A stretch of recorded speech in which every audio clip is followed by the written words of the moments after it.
मुंबई महापालिकेने हाती घेतलेल्या कोस्टल रोडच्या भूतांत्रिक सर्वेक्षणाची पाहणी शिवसेना पक्षप्रमुख उद्धव ठाकरे यांनी गिरगाव चौपाटीवर केली। कोस्टल रोडची संकल्पना आपलीच आहे आणि त्याचे श्रेयही आपलंच आहे हे मुंबईकरांमध्ये रुजवण्यासाठी शिवसेनेनं या पाहणी दौऱ्यापासून भाजपला पद्धतशीरपणे बाजूला ठेवलं। पालिका निवडणूक जवळ येऊ लागल्यानं मित्रपक्ष भाजपही कोस्टल रोडचं श्रेय घेण्याचा प्रयत्न करत असल्यानं केवळ शिवसेना नेत्यांनीच हा पाहणी दौरा केला। आज समाधानाचा दिवस आहे। मुंबईकरांनी जे कोस्टल रोडचं स्वप्न पाहिलं होतं त्याच्या प्राथमिक कामाला सुरुवात झाली असून यात आणखी एक समाधानकारक बाब म्हणजे समुद्राखालील जमिनीची पाहणी सुरू आहे।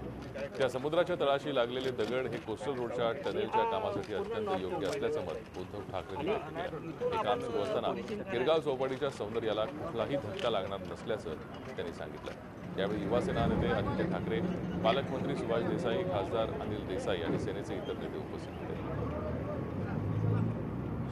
मला खरंच आज एक समाधानाचा किंवा आनंदाचा एक क्षण आहे, कारण बरेच वर्ष एक स्वप्न मुंबईकरांसाठी आपण सगळेजण पाहत होतो।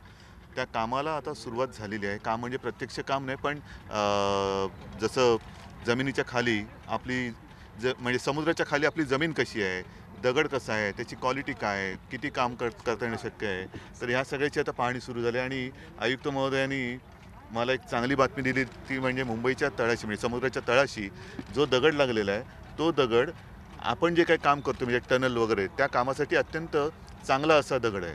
आणि एक गोष्ट आणखीन मला चांगली वाटली ती म्हणजे हा संपूर्ण जो काय परिसर आहे, चौपाटी परिसर आहे, या चौपाटी परिसराला काम सुरू असताना देखील आणि काम झाल्यानंतर देखील जरासुद्धा कुठेही धक्का लागणार नाही। मला खरंच आज एक मुंबईतील वाहतुकीच्या दृष्टीने अत्यंत महत्त्वपूर्ण असलेल्या कोस्टल रोडच्या भूतांत्रिक सर्वेक्षणाचं काम सुरू झालं असलं तरी पर्यावरण विभागाची परवानगी मिळणं अजून बाकी आहे। ही परवानगी लवकरच मिळणार असून कामाची टेंडर प्रक्रियाही मार्चपर्यंत पूर्ण करणार असल्याची माहिती पालिका आयुक्त अजय मेहता यांनी दिली आहे। कोस्टल रोडच्या कामासंदर्भात त्यांच्याशी बातचीत केली आहे आमचे प्रतिनिधी कृष्णात पाटील यांनी।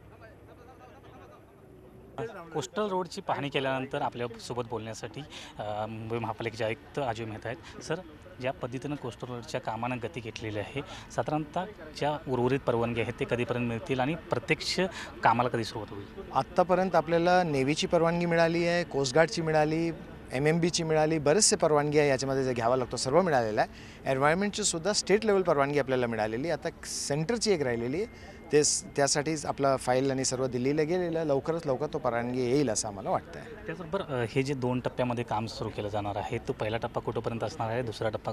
पहिला टप्पा प्रिन्सेस स्ट्रीट फ्लायओव्हर ते याच्यापर्यंत आपल्या प्रियदर्शनी पार्कपर्यंत असेल, प्रिन्सेस स्ट्रीट फ्लायओव्हर ते तुमच्या सीलिंगपर्यंत असणार आणि सीलिंगच्या पुढे कांदिवलीपर्यंत दुसरा टप्पा असणार आहे। त्याचबरोबर मधला टप्पा जो आहे तो MSRDC घेणार होते, त्या संदर्भात काय निर्णय झालेला आहे? एकंदरीत सीलिंग तुमच्या कोस्टल हायवेचं काम पूर्ण करण्यात येईल, कोणी एजन्सी असो। त्याचबरोबर सर, जे प्रोडक्शन कॉस्ट जी आहे ती वाढताना दिसते, 12 ते 15,000 कॉस्ट जे आहे ते अंदाज सध्या आपला 14,000 कोटीचा अंदाज आहे। हा सर्व सॅम्पल्स घेतल्यानंतर आता सॉईल सॅम्पल आहेत, त्याच्यावरून आपण पाहतोय सॉईल नेमका कसा आहे, सर्व सॉईल सॅम्पल सर्व टेस्टिंग केल्यावर जेव्हा बिडिंग होईल तेव्हा एक्झॅक्ट कॉस्ट निघतो, तोपर्यंत ते अंदाजित किंमत असतो आपल्याकडे। टेंडर प्रक्रिया काढली आहे, कधीपर्यंत पूर्ण होईल? टेंडर प्रक्रिया ऑलरेडी सुरू झालेली आहे आमची। आता RFQ स्टेजवर आपण ऑलरेडी आहोत। ते प्रक्रिया आपण आता 1 डिसेंबरला आपण टेंडर लोड केला आहे, पेपरमध्ये सुद्धा ते दिली होती आणि तो 23 मार्चपर्यंत टेंडर प्रक्रिया तो पूर्ण होईल आणि त्याच्यानंतर काम आपण सुरू करू। खऱ्या अर्थानं मुंबईचा जो कोस्टल रोड आहे मुंबईकरांसाठी महत्त्वाचा आहे। अशा प्रकारे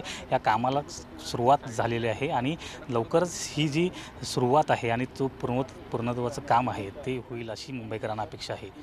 व्हिडिओ जर्नलिस्ट अनिल चौंदाडेसह कृष्णात पाटील, झी मीडिया, मुंबई।